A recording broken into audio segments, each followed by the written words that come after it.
Hello दोस्तों, स्वागत है आपका CUET सीरीज़ में मेरे YouTube चैनल पर। मेरा नाम है अर्जुन और आज की वीडियो आपके लिए काफ़ी ज़्यादा हेल्पफुल रहने वाली है।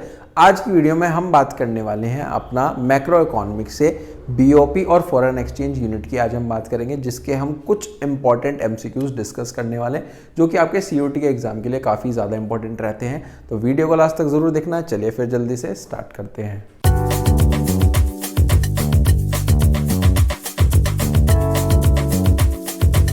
देखो, BOP और फॉरेन एक्सचेंज से हमारे पास काफ़ी सारा थियोरेटिकल पोर्शन है, कुछ हमारे पास न्यूमेरिकल पोर्शन भी आ जाता है। वो सब टॉपिक्स मैंने यहाँ पर N50 MCQs में कवर कर दिए हैं। तो चलिए जल्दी से फिर देखते हैं सबसे पहले MCQ को। सबसे फर्स्ट MCQ हमारे पास लिखा गया है, dash measures are dash measures intended to correct some of weakness that have developed in the BOP। के BOP में हमारे पास जो भी वीकनेस है वो कैसे डेवलप होती हैं। सबसे पहला लिखा है सर स्टेबलाइजेशन और शॉर्ट टर्म। यहाँ पर यही आएगा कि जो हमारे पास स्टेबलाइजेशन मेजर होते हैं वो बेसिकली शॉर्ट टर्म मेजर्स हमारे पास हो जाते हैं। तो ऑप्शन फर्स्ट बन जाता है। नेक्स्ट पर चलते हैं। लिखा है विच of the following statement is true about autonomous transactions. In following हमारे पास चार बेसिकली स्टेटमेंट में से कौन सी जो स्टेटमेंट है वो बिल्कुल करेक्ट है अबाउट ऑटोनोमस ट्रांजेक्शन। सबसे पहले लिखा है these items are done to correct the imbalance of BOP account. नहीं सर, इम्बैलेंस तो हम नहीं करते हैं। उसके बाद आ जाता है they are also shown as below the line item. नहीं, ये बिलो द लाइन भी नहीं होती है, ये भी हमारे पास इनकरेक्ट हो जाता है। These only occur in capital account of BOP। नहीं सर, ये भी गलत हो जाती है। BOP is said to be in surplus if autonomous receipts are greater than autonomous payment। ये बिल्कुल सही बात लिखी गई है कि BOP हमारे पास सरप्लस कहलाएगा अगर ऑटोनोमस रिसिप्ट्स हैं वो ज्यादा हैं ऑटोनोमस पेमेंट से। फिर आ जाता है when nation is a borrower from the other countries। इसका मतलब क्या होता है? इसका मतलब होता है सर कि हमारे पास डेफिसिट है करंट अकाउंट में। जब भी डेफिसिट होगी तो नेशन जो है वो बोरोवर बन जाएगा, अदर कंट्री से हम बोरो करेंगे। विच of the following statement is true. अगर हमारे पास जो एक्सचेंज रेट है इसका मतलब है कि हमारे पास बेसिकली $1.72 का था, अब $1.72 से 81 का हो गया है। इसका मतलब क्या है? इसका मतलब हमारे पास कुछ इन फॉलोइंग स्टेटमेंट में से बतानी है कौन सी करेक्ट है। इसका मतलब हो जाता है सर हमारे पास इंपोर्ट्स हमारे पास कम हो जाएंगे, इंपोर्ट्स राइज तो नहीं होगा, एक्सपोर्ट्स हमारे पास राइज हो जाएंगे, ये इसके अंदर रह जाता है, और नेशनल इनकम भी हमारे पास राइज हो जाएगी। तो ऑप्शन बनता है A, C और D। आगे चलते हैं। पीपल डिमांड फॉरेन एक्सचेंज क्यों करते हैं? हमारे पास जो लोग हैं वो फॉरेन एक्सचेंज की डिमांड क्यों करते हैं? क्योंकि हमारे पास they want to send gift from abroad. सही बात लिखी है, ये तो ऑप्शन बन जाता है। The foreigners send gift in our country. नहीं, ये भी नहीं बनता। They want to purchase foreigners like to purchase goods from our market. नहीं, ये भी नहीं हो जाता क्योंकि उन्हें सेंड करना होता है हमारे पास गिफ्ट अब्रॉड को। When autonomous receipts are less than autonomous payment। जब हमारे पास autonomous receipts है जो autonomous payment से लेस हो जाती है तो जो BOP होता है वो हो जाता है सर डेफिसिट, क्योंकि हमारे पास जो autonomous receipt है वो कम है, autonomous payment हमारे पास ज़्यादा है। तो इसका मतलब क्या हो गया? पेमेंट ज़्यादा कर रहे हो तो डेफिसिट हो जाएगा। Profits obtained by a foreign firm. जो भी हमारे पास प्रॉफिट्स हैं वो ऑब्टेन करें फॉरेन फर्म ब्रांच ने in India will be recorded on which side, वो कहां पर रिकॉर्ड होगी, and which in account of BOP के, BOP के किस अकाउंट में होगी? बेसिकली होगी हमारे पास debit side of current account में रिकॉर्ड होगी। सर कहां पर होगी? डेबिट साइड में हो जाती है। A dash account deficit is financed by net capital flows from the rest of the world thus by a capital account surplus. ये हो जाता है बेसिकली कौन से अकाउंट की बात होती है? कैपिटल अकाउंट की? नहीं सर, करंट अकाउंट का। करंट अकाउंट का जो भी हमारे पास डेफिसिट होता है वो फाइनेंस करती है नेट कैपिटल। ठीक है जी, आगे चलते हैं। The shape of supply curve of foreign exchanges. जो हमारे पास सप्लाई कर्व की जो शेप होती है फॉरेन एक्सचेंज की वो कैसे होती है? वो होती है सर हमारे पास अपवर्ड स्लोपिंग होती है। कैसे होती है सर? अपवर्ड स्लोपिंग होती है। The market in which national currencies are traded for one other is called. उसको हम बोलते हैं सर फॉरेन एक्सचेंज मार्केट, जहां पर हमारे पास एक ऐसी मार्केट जहां पर नेशनल करेंसीज का हमारे पास ट्रेड हो जाता है एक दूसरे के लिए। If foreign exchange rate change from $1 से हमारे पास 80 का हुआ है, फिर हमारे पास $1.83 का हो गया। सर इसका मतलब क्या हुआ? इसका मतलब हमारे पास कहलाता है सर डेप्रिसिएशन हो रहा है। क्या हो रहा है? ये डेप्रिसिएशन हो रहा है। आगे चलते हैं। मैच इट आ गया। ट्रेड इन गुड्स बताओ क्या होता है? ट्रेड इन गुड्स होता है हमारे पास export of goods. Trade in services बताओ हमारे पास क्या होती है, ट्रेड इन सर्विस होती है हमारे पास नेट फैक्टर इनकम होती है। डायरेक्ट इन्वेस्टमेंट बताओ क्या होती है, डायरेक्ट इन्वेस्टमेंट होती है सर हमारे पास FDI, foreign direct investment. Portfolio investment हो जाती है हमारे पास एफआईआई यानी कि फॉरेन इंस्टीट्यूशनल इन्वेस्टमेंट, तो ऑप्शन बन जाता है बी। ठीक है जी, आगे चलते हैं। सेल ऑफ एसेट, जैसे कि हमारे पास sale of share of an Indian company to a foreign customer, अगर हमारे पास इंडियन कंपनी के जो शेयर है वो सेल हुए हैं फॉरेन कस्टमर को, तो क्या कहलाएगा, वो सर हमारे पास क्रेडिट में आ जाएगा, जो भी कैपिटल अकाउंट है उसके क्रेडिट में चला जाएगा। आगे चलते हैं, आगे लिखा है अरेंज करना है सीक्वेंस ऑफ इवेंट्स, ये हमारे पास कुछ इवेंट्स गिवन है resulting in depreciation of the domestic country के अकॉर्डिंग। तो बताओ जी, ए है, बी है, सी है, डी है, इसको अरेंज करते हैं। सबसे पहले आएगा suppose there is increase international travelling by Indians, ये सबसे फर्स्ट पॉइंट पे आ जाएगा। फिर आएगा this means that there is increase in demand of foreign exchange, इसका मतलब कहलाता है कि हमारे पास डिमांड बढ़ रही है फॉरेन एक्सचेंज की। फिर उसके बाद सर हमारे पास आएगा ये द डिमांड का वो foreign exchange will shift forward, वो अपवर्ड होगा और राइट होगा हमारे पास right to the original demand का। फिर आ जाता है सर ये फर्स्ट कि हमारे पास इससे रिजल्ट होगा increase in foreign exchange rate, तो ऑप्शन बनता है हमारे पास बी, सी, ए और डी। ठीक है जी, समझ में आ गया। चलो जी आगे चलते हैं। लिखा है फ्लोटिंग एक्सचेंज, आपको करेक्ट आंसर बताना है इनमें से कौन सा है। ठीक है जी, हमारे पास फ्लोटिंग एक्सचेंज रेट हमारे पास डिटरमाइन करेगा सप्लाई और डिमांड ऑफ डॉलर ओनली। बताओ जी क्या है, सही है? नहीं सर, ये तो गलत चीज लिखी गई है। फिर है floating exchange rate is determined by the supply, नहीं सप्लाई से भी नहीं होती। फ्लोटिंग एक्सचेंज रेट हमारे पास टोटल स्टॉक से होता है, नहीं। फ्लोटिंग एक्सचेंज रेट हमारे पास डिमांड से होता है, नहीं। Floating exchange rate is determined by the relative supply and demand of the currencies, ये बेसिकली सही आ जाता है, तो ऑप्शन बनता है ई ओनली। आगे चलते हैं, अगेन हमारे पास एक मैचेट है। मैचेट में बताओ सबसे पहले तो करंट अकाउंट ट्रांजेक्शन हमारे पास कहा जाती है। करंट अकाउंट ट्रांजेक्शन होती है बेसिकली फॉरेन डायरेक्ट इन्वेस्टमेंट। फिर बी अकोमोडेटिंग ट्रांजेक्शन कौन सी होती है, बिलो द लाइन ट्रांजेक्शन होती है। करंट अकाउंट ट्रांजेक्शन बेसिकली हमारे पास कौन सी होती है, करंट अकाउंट ट्रांजेक्शन होती है ट्रांसफर पेमेंट। ऑटोनोमस ट्रांजेक्शन होती है अबव द लाइन ट्रांजेक्शन, तो ऑप्शन बनता है सर हमारे पास डी। ठीक है जी, आगे चलते हैं। जो डिफरेंस होता है हमारे पास वैल्यू ऑफ एक्सपोर्ट और import of goods and services, उसको हम क्या बोलते हैं, उसको सर हम बोलते हैं बीओटी। ठीक है जी, डिफरेंस को। आगे चलते हैं, due to depreciation of foreign currency, जो हमारे पास सप्लाई है फॉरेन करेंसी की डोमेस्टिक इकोनॉमी में, वो क्या हो जाती है, वो हमारे पास कम हो जाती है, डिक्रीज हो जाती है। बाय एक्सचेंज रेट का मतलब क्या होता है, एक्सचेंज रेट का मतलब क्या होता है sir, quantum of domestic currency needed to pay for foreign currency, सही बात लिखी है।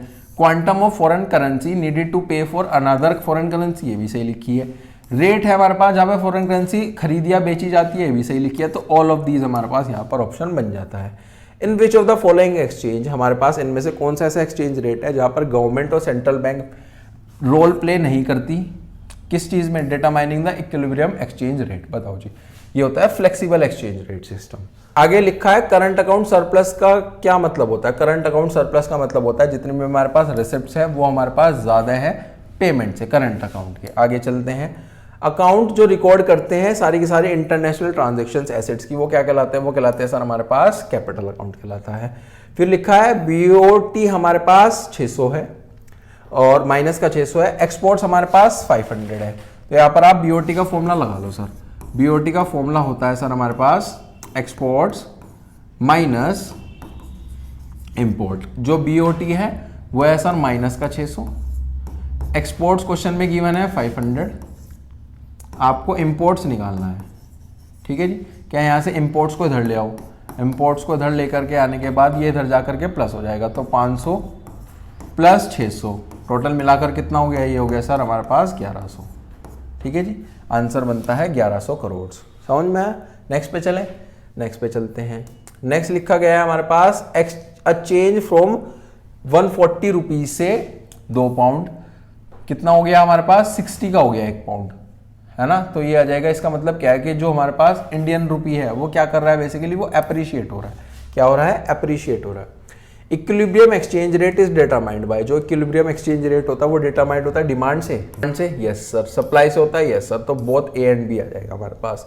आइडेंटिफाई करो विच of the following statement is true, इनमें से आपको बताना है 4 स्टेटमेंट में कौन सी स्टेटमेंट हमारे पास यहाँ पर ट्रू है। सबसे पहला लिखा है जो फ्लेक्सिबल एक्सचेंज रेट सिस्टम है वो गवर्नमेंट को ज्यादा फ्लेक्सिबिलिटी देता है मेंटेन करना लार्ज स्टॉक, नहीं सर ये तो गलत चीज लिखी है। जो managing floating exchange rate system है वहां पे गवर्नमेंट जो है इंटरवेन करती है खरीदना और बेचना फॉरेन करेंसी का? नहीं sir. Manage floating exchange rate system में सेंट्रल बैंक इंटरवेन करती है to moderate the exchange rate fluctuations. बिल्कुल सही बात लिखी गई है कि हमारे पास मैनेज फ्लोटिंग रेट सिस्टम में जो सेंट्रल बैंक है वही करता है फ्लक्चुएशंस को।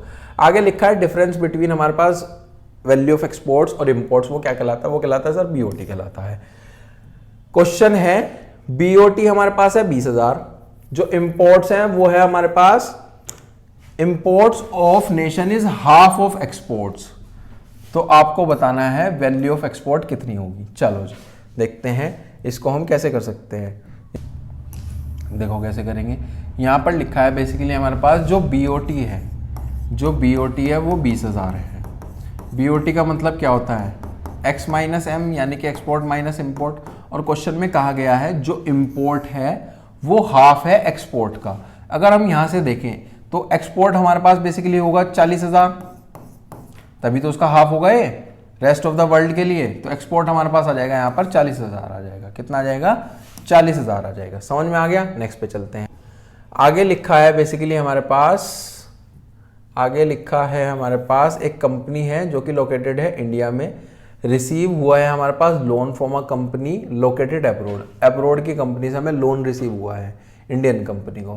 तो ये transaction basically Indian BOP account में कहाँ पर रिकॉर्ड होगी? ये होगी सर हमारे पास क्रेडिट साइड में, कैपिटल अकाउंट में। फिर आ जाता है दो फ्रेंड है हमारे पास, मीरा और सिंधु, वो डिस्कस कर रहे हैं एक्सचेंज रेट सिस्टम को। अंडर दिस सिस्टम जो एक्सचेंज रेट है वो डिटरमाइन करा जाता है मार्केट फोर्सेस से। डिमांड और सप्लाई दो ही मार्केट फोर्सेस होती हैं। जो डेलिब्रेट एफर्ट्स हैं जो कि लगाए गए हैं कॉम्पिटेंट अथॉरिटी के द्वारा, इसलिए हैं ताकि जो एक्सचेंज रेट है वो स्पेसिफिक रेंज में रहे। अबव मेंशन स्टेटमेंट में वॉज गिवन बाय सिंधु, ये सिंधु ने दिया। आइडेंटिफाई करो एक्सचेंज सिस्टम जिसके बारे में वो बात करिए, वो करिए sir manage floating rate system के बारे में। ठीक है जी, आगे चलते हैं। Which of the following item raises the supply of foreign exchange, के इनमें से हमारे पास जो फॉरेन एक्सचेंज की सप्लाई है वो कौन सी चीज बढ़ाएगी? क्या वो इंपोर्ट से बढ़ाएगी? Import of good from China? नहीं। इंडियन स्टूडेंट्स यूएस गए एमबीए के लिए? नहीं। डोनेशन हुआ $500 मिलियन का रिसीव्ड हुआ हमारे पास माइक्रोसॉफ्ट से? यस, ये बिल्कुल बढ़ा देगा। आगे चलते हैं मैचिट पे। मैचिट में सबसे पहला लिखा हुआ है हमारे पास trade include exports and import of goods. बताओ जी ये क्या कहलाता है? ये हमारे पास कहलाता है सर, हमारे पास चला जाएगा करंट अकाउंट में। फिर है सर हमारे पास foreign direct investment. Foreign direct investment हमारे पास जाती है कैपिटल अकाउंट में। फिर है net sale of service product जैसे कि बैंकिंग और टूरिज्म, ये जाता है हमारे पास इनविजिबल ट्रेड में। और लास्ट जो रिसिप्ट है हमारे पास पेमेंट की विदाउट प्रोवाइडिंग गुड्स और सर्विसेज, वो चल जाएगी ट्रांसफर पेमेंट पे। तो ऑप्शन बन जाता है सर सी। आगे चलते हैं। इफ ट्रेड डेफिसिट 2000 है, इंपोर्ट हमारे पास 4000 है, तो वैल्यू एक्सपोर्ट बताओ। डेफिसिट जो है वो माइनस का 2000 है और इसका जो फॉर्मूला होता है वो होता है एक्सपोर्ट माइनस इंपोर्ट। माइनस के 2000, एक्सपोर्ट की वैल्यू हमें यहाँ पर निकालनी है। इंपोर्ट गिवन है सर 4000, ये इधर जाकर के क्या हो जाएंगे? प्लस हो जाएंगे, यानी कि माइनस के 2000 प्लस के 4000 इक्वल्स टू एक्सपोर्ट। एक्सपोर्ट की वैल्यू यहाँ से आ सकती है कि 4000 में से 2000 गए तो बचे सर 2000। बताओ जी समझ में? आगे चलते हैं। आगे लिखा गया है हमारे पास, लिखा गया है when the government wants to stand the rupee, ठीक है, it dash foreign currency and dash domestic currency. बताओ जी यहाँ पर जो फॉरेन करेंसी है उसको तो हम सेल करेंगे और जो डोमेस्टिक करेंसी है उसको हम बाय करेंगे। आगे चलते हैं। अदर थिंग्स रिमेनिंग अनचेंज्ड, जब एक कंट्री में जो प्राइस है हमारे पास फॉरेन करेंसी का राइज हो रहा है, नेशनल इनकम को क्या करेंगे? नेशनल इनकम को सर हमें यहां पर बढ़ाना पड़ेगा। Other things remaining the same, जब हमारे पास फॉरेन करेंसी चीपर हो जाएगी, जो नेशनल इनकम है वो क्या हो जाएगी? वो हमारे पास नेगेटिव हो जाएगी। आगे चलते हैं। इनमें से आपको बताना है बेसिकली इन आइटम में इसमें कि हमारे पास कौन सी ऐसी चीजें हैं जो कैपिटल अकाउंट में इंक्लूड होंगी। ठीक है जी, इसके अंदर आ जाएगा हमारे पास, पहली लिखी है an Indian buy a UK car company, ये भी आ जाएगा। एक स्वेडिश सिटीजन है जो कि बाय कर रहा है शेयर्स ऑफ रिलायंस कंपनी, ये भी आ जाएगा। Export Rajasthan blue pottery to an Italian restaurant, नहीं हम एक्सपोर्ट तो नहीं करेंगे। Apple phone gifted by an Indian company to its employees, नहीं ये भी नहीं करेंगे। तो ए और बी आ जाएगा सर हमारे पास। आगे चलते हैं, which of the following transactions are made, कौन सी ऐसी ट्रांजेक्शन है जो बनेगी due to some reason other than to bridge the gap in the BOP account. बताओ जी, ऑटोनोमस ट्रांजेक्शंस, बेसिकली वो ऑटोनोमस ट्रांजेक्शंस कहलाती हैं। करंट अकाउंट डेफिसिट का मतलब क्या होता है? Foreign exchange receipt in the current account falls short of foreign exchange payment, बिल्कुल सही बात लिखी गई है। Debit items are more than credit items, ये भी है, तो बी है, ए बी है, तो ऑप्शन सी बन जाता है। When there is appreciation of currency, जब भी हमारे पास appreciation होगा, जो imports है वो हमारे पास कम हो जाते हैं, exports हमारे पास ज़्यादा हो जाते हैं, है ना। Manage floating exchange rate system में जो रुपी है वो हमारे पास डेप्रिसिएट हो रहा है फास्ट देन आरबीआई, तो इसका मतलब सबसे पहला लिखा है sell dollars in foreign exchange rate, करना पड़ेगा। परचेज नहीं करना पड़ेगा, प्रिंट नहीं करना पड़ेगा, ये नहीं कर सकते, तो सेल करेंगे हम। आगे चलते हैं, जो सप्लाई है फॉरेन एक्सचेंज की वो कहाँ से आती है? वो आ जाती है क्या एक्सपोर्ट ऑफ गुड्स और सर्विसेज से? यस। यूनिलेटरल ट्रांसफर अब्रॉड से हुए आ जाएगी, बोरोइंग से हुई है आ जाएगी, तो ऑल ऑफ दीज हमारे पास यहाँ पर बन जाता है। BOP account of economy record करता है क्या? वो रिकॉर्ड करता है सर जितनी भी इनफ्लोज होती है, जितनी भी आउटफ्लोज होती हैं फॉरेन एक्सचेंज की टू और फ्रॉम द इकोनॉमी। इनमें से आपको बताना है कि अकोमोडेटिंग ट्रांजेक्शन्स बेसिकली बीओपी की क्या है। एक्सपोर्ट और इंपोर्ट ऑफ सर्विसेज नहीं सर। बोरोइंग जब हम करेंगे इंटरनेशनल मॉनेटरी फंड से ही हो जाएगा, एक्सपोर्ट और इंपोर्ट भी नहीं होगा, परचेज भी नहीं होगा और ये भी नहीं होगा। बीओटी हमारे पास 300 है, करोड़ है, लिखा गया है। जो बीओटी है वो हमारे पास डेफिसिट में है 300 करोड़ के। बीओटी डेफिसिट में है तो फॉर्मूला लिख लो, बीओटी का होता है हमारे पास एक्सपोर्ट माइनस इंपोर्ट। बीओटी है सर डेफिसिट यानी कि माइनस का 300, एक्सपोर्ट है सर हमारे पास 1200 और माइनस इंपोर्ट। इंपोर्ट को आप इधर ले जाओ तो ये प्लस का हो गया है 1200, ये इधर आकर के हमारे पास प्लस का हो जाएगा 300, तो वैल्यू आ गई है सर हमारे पास 1500। कितनी वैल्यू आई है? 1500। बेसिकली किसकी है? इंपोर्ट की है। चले जी नेक्स्ट पे चलते हैं। नेक्स्ट लिखा गया है हमारे पास मैचिट है, फ्लेक्सिबल एक्सचेंज रेट सिस्टम। बताओ जी क्या होता है? ये होता है सर हमारे पास फ्लोटिंग एक्सचेंज रेट सिस्टम, है ना। फिर है सर हमारे पास डीवैल्यूएशन। बताओ क्या होता है? डीवैल्यूएशन होता है सर हमारे पास बेसिकली गवर्नमेंट का इंटरवेंशन से होता है। जो हमारे पास फिक्स्ड एक्सचेंज रेट सिस्टम है, फिक्स्ड एक्सचेंज रेट सिस्टम हो जाता है हमारे पास pegged exchange rate system. Depreciation basically हमारे पास मार्केट फोर्सेस की वजह से होता है ना, तो इसका ऑप्शन बन जाता है हमारे पास C. Other things remaining the same when in a country, जो मार्केट प्राइस है फॉरेन एक्सचेंज का वो कम हुआ है तो नेशनल इनकम भी हमारे पास कम हो जाएगी। आगे चलते हैं। एक इंडियन इकोनॉमी ने एक्वायर करा है ब्रिटिश कार कंपनी को। इस ट्रांजैक्शन को आप कहां पर रिकॉर्ड करोगे और किस साइड में करोगे? ये सर हम करेंगे डेबिट साइड में और हमारे पास कैपिटल अकाउंट के डेबिट साइड में। सरप्लस होता है बीओपी में, इसका मतलब क्या है कि जो हमारे पास एआर है वो एपी से ज्यादा है, यानी कि ऑटोनोमस हमारे पास जो रिसिप्ट्स होती हैं वो ज्यादा होती हैं ऑटोनोमस पेमेंट से। आगे चलते हैं। एक इंडियन कंपनी लोकेट है इंडिया में जो कि इन्वेस्ट करती है कंपनी में लोकेटेड अब्रॉड में है। जो ये ट्रांजैक्शंस है बीओपी में कहाँ जाएंगी? ये जाएगी sir debit side of capital account में। हमारे पास यहीं पर जो एमसीक्यूज हैं वो कंप्लीट हो जाते हैं बीओपी और फॉरेन एक्सचेंज के। आई होप आपको काफ़ी अच्छे से समझ में आया होगा। कोई भी आपको डाउट आता है आप कमेंट सेक्शन में पूछ सकते हो मुझसे। अपने सभी फ्रेंड्स तक इस वीडियो को शेयर करें। मिलते हैं नेक्स्ट वीडियो में। Till then thank you.